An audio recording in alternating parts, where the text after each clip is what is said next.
How's it going, guys? Chris back here again with some more Historic Brawl. Now, today, we're checking out a new commander from, God, what was it? Innistrad Remastered? Yeah, that's right. Shadows over Innistrad Remastered, not Innistrad. Different sets. Very similar, though, I know. I think I will keep this. This is technically 3 lands. We are a vampire deck. With Sorin Grim Nemesis as our commander. He's not particularly powerful. He just happens to be a mythic that I got my hands on because the rest of the commanders are all mythics. Spell costs 1 more to cast. It's gonna be a land though, so I'm not too worried about that.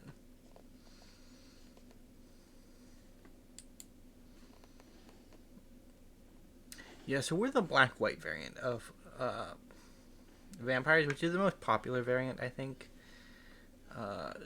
Olivia's grouping of vampires.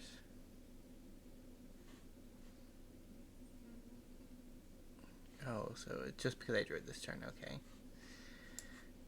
Well, let's do this. Ashnod's Altar. Yeah, Mana Tithe. That's rough, man. It's rough. Anyway, discussion on vampires, right? The black-white variant seems to be the most popular because of not Sorin, Edgar Markov. He's just a really powerful vampire commander. Although there is the red and black variant, right? Because Olivia, the newest version of Olivia, is really powerful. The one we got in Shadows over Innistrad, she's okay. Like, she's nothing to scoff at, but I don't have the mana for that, do I? GG, opponent. Do you have another Mana Tithe? No, okay. Just a removal spell. Captain Ebhart. Like, he's a commander that I did not, I haven't played. Mainly because I didn't think he was that interesting. He's also a mythic, which means he's an expensive commander to build around.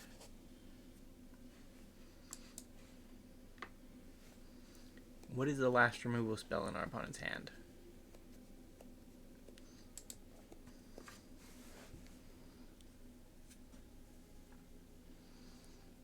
I don't know. I relate to Looney Bin Gym because in their deck construction, Mingara wants your opponent to cast 2 spells per turn, but Captain Ebonheart makes it less likely that they'll cast 2 spells per turn. I guess he doesn't completely shut it off though, so I can't fully relate to him. Generally, when I build an anti-synergy into my deck, it's like hard anti-synergy. But, oh god. I'm sorry, opponent. If I draw a land, our opponent loses.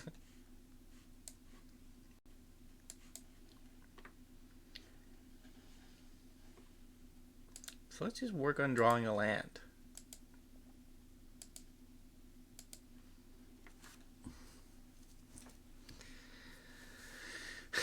So they're trying to get 9 lives, Solemnity, and, well, that's the basic combo, right?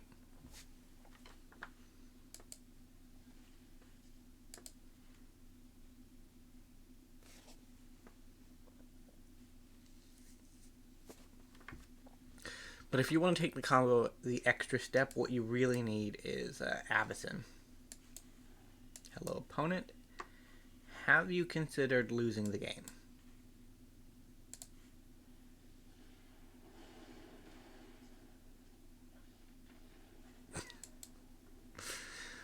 Oh, that's sad. It's real sad, man.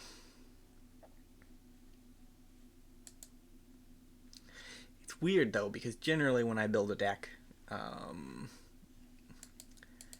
and somebody plays a non-creature permanent, for some reason the deck that I've built has no answer to that permanent, and we're just screwed and we lose as a result of that. But turns out if you run at least one Farewell in all of your decks, that's not an issue.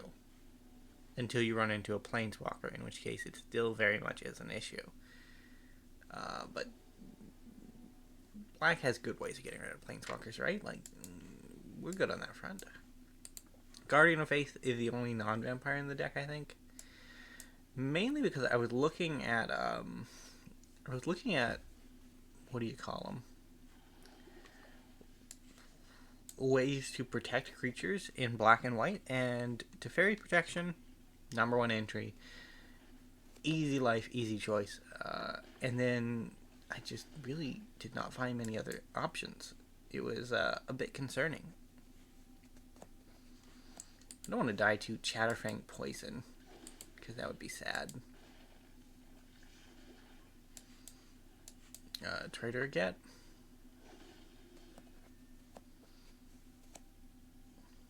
Kalitas is a cool guy. I don't know if he is still alive in the story. I feel like his title of traitor generally gets him killed, but he might be okay. Right? Like, he might be okay.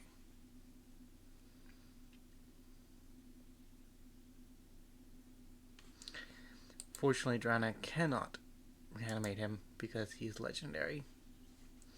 As are all the other vampires in our hand at the moment, which is sad, I will say.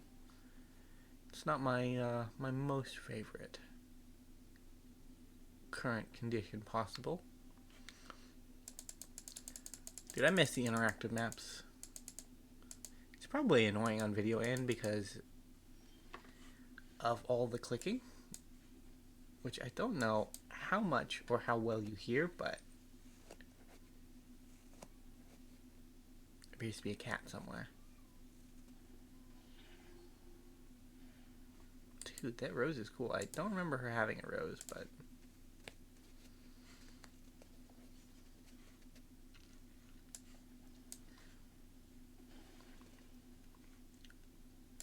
take action. I would like another land. More lands, more good.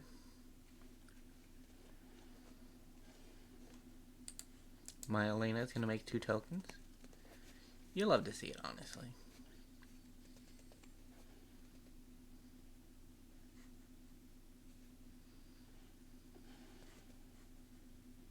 To be blocked as long as it's powered 3 or less. So we can never block the raw priest. Sorin will just have to kill it. No block.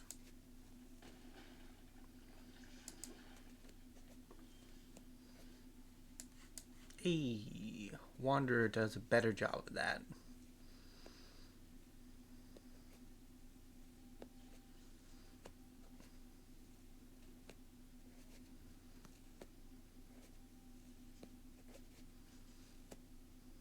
Opponent. You don't have any mana, so Chatterfang is not activatable. Sad, I know. He needed to be a little bit stronger, but they had mana? Where was it? Oh. Sorry, opponent.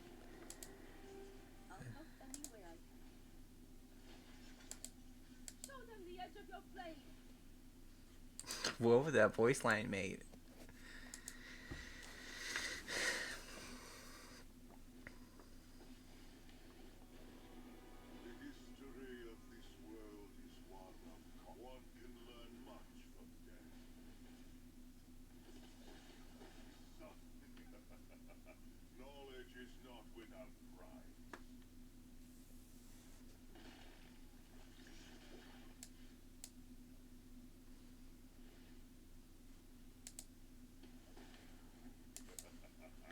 Sorin Grim Nemesis?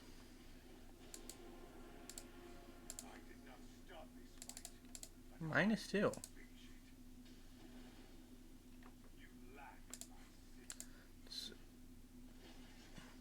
So 1 to kill you, 4 to deal damage. No, Nicholas, you are the dead one.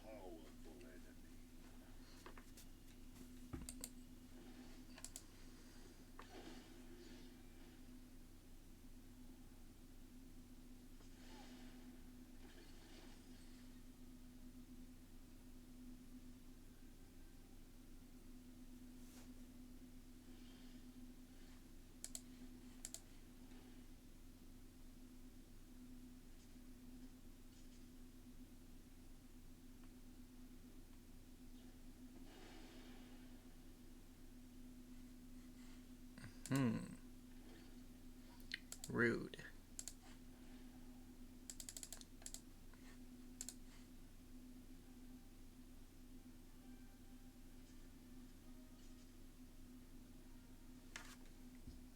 Luckily we have planeswalkers because they have done a lot of work for us.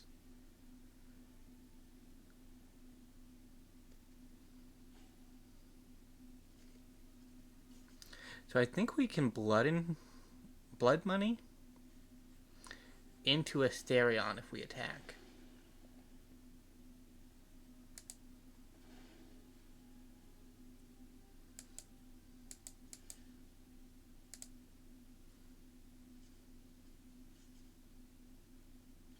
Probably not, actually. The trades are just not that great.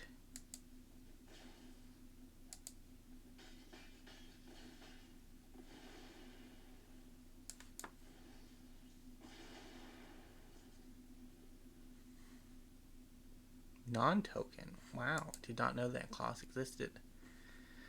It's a shame, to be sure, but not one we are overtly worried about.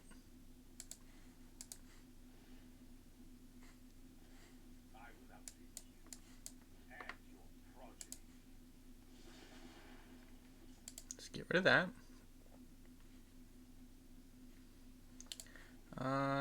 Make a samurai.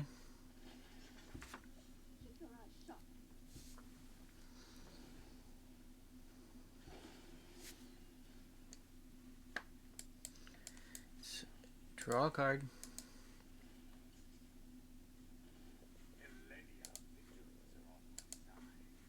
I don't have another planeswalker that does it, do I? No, I don't. Unfortunate, to be sure.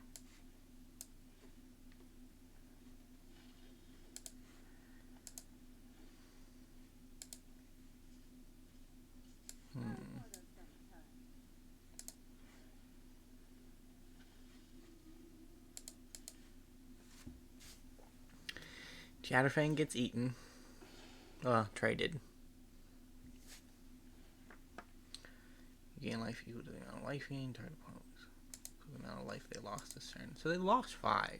They lost 2. Okay, never mind. We got them down to 1. You know, it's weird because yesterday we played werewolves and today we're playing vampires and we're doing very well. Like, maybe I'm secretly a tribal player and I just didn't know it. Alright, they have to blank a land. They did not blank a land. GG, opponent. That was fun. On to game 3.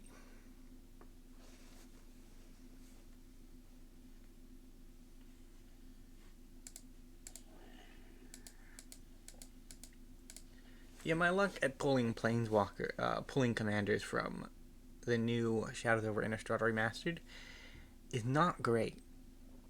And we're pushing March of the Machines because the first spoilers are coming out. I think they came out yesterday, but it wasn't like a full spoiler day. It was just a couple of planeswalkers. So it's like, do I continue to spearhead trying to get Shadows over Innistrad commanders, or do I try to go for the new commanders?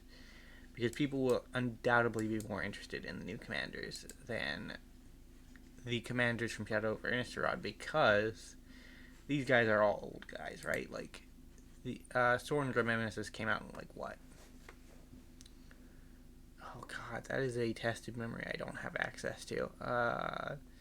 So, the original Innistrad came out in, like, 2010. And Shadows of Innistrad came out a few years after that. So, I want to say, like, 2014? 2015? But I am not sure. I have to say, there was a brief period of history where I was not playing Magic. And it was actually during... Well, no, this was the last one before I took a short hiatus from Magic. because I was going off. Was that around the time? I don't remember. It was a long, long time ago.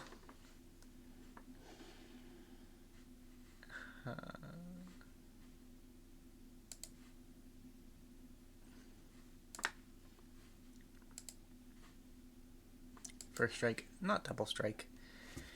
Important to know and find out.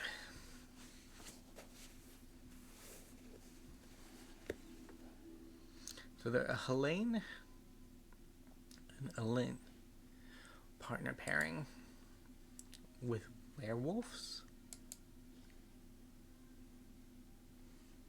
No block.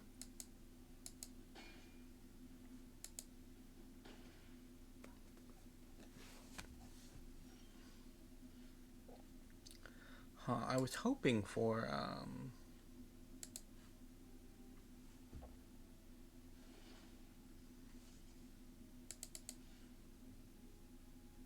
a land so they could just wrath. But I guess we're just gonna have to count on the life gain from Henrika to keep us alive for another turn. So we could have gone a riskier play and played Smothering Tithe and relied on Smothering Tithe to get us the 5th mana source as opposed to Skyclave Relic. Doing so would have generated more benefit for us in the long term of the game, right? But if our opponent smells or predicts that there's a 5 mana Wrath in hand, they just pay 2 mana and we end up very sad, right? Like,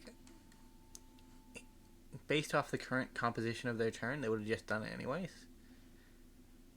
Because they didn't have to cast a second spell, right? Like,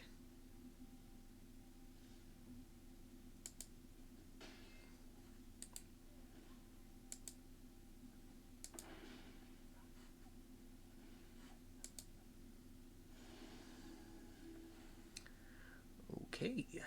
Well, let's gain some life.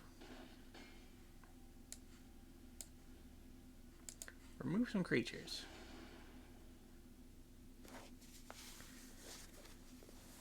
Next turn we might have to Kylie's Restoration for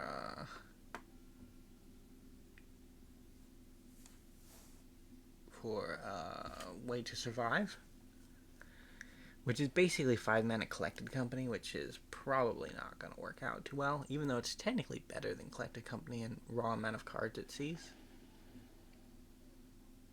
I'm also a little bit worried that our opponent figured out a way to just murder me dead. So I am going to go with the Kylie's Restoration because it seems like the highest EV. Yeah, it actually ended up being pretty good. So we have enough lifelink on board that I'm fairly confident that we can survive for a little bit.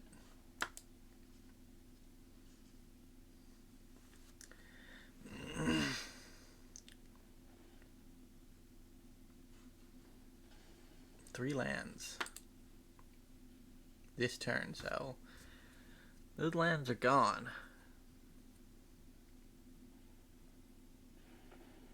There goes our lifelink too. And we're taking 5 apparently. Ouch, man. Ouch.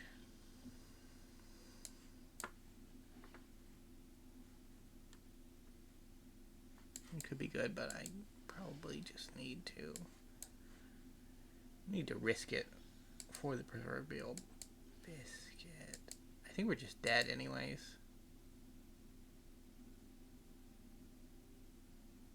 I can't get back up to 5.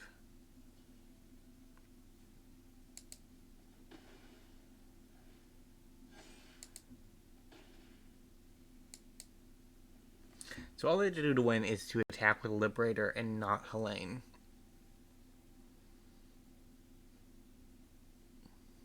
But we had a very knockdown, drag-out fight. What do you even do?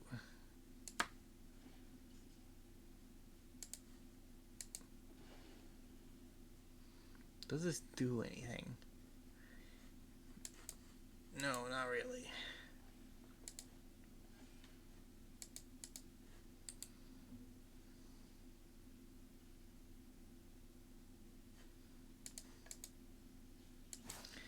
GG opponent. It was close.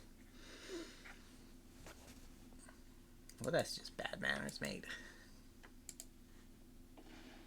Guess it's not. It's casting the most amount of spells to get to your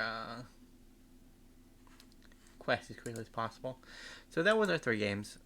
Sorin Nemesis, he was kind of the all-star game too. We wouldn't have won without him. I guess I kind of underestimated how valuable the +1 is, because it's your typical, God, what is it called? 2 mana black Dark Confidant. That's what it's called. It's your typical Dark Confidant effect, but the ability is flipped with who loses the life. Right? Your opponent loses the life, not you, making it fairly strong.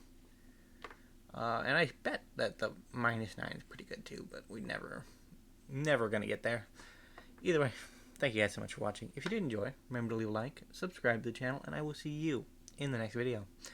Bye for now.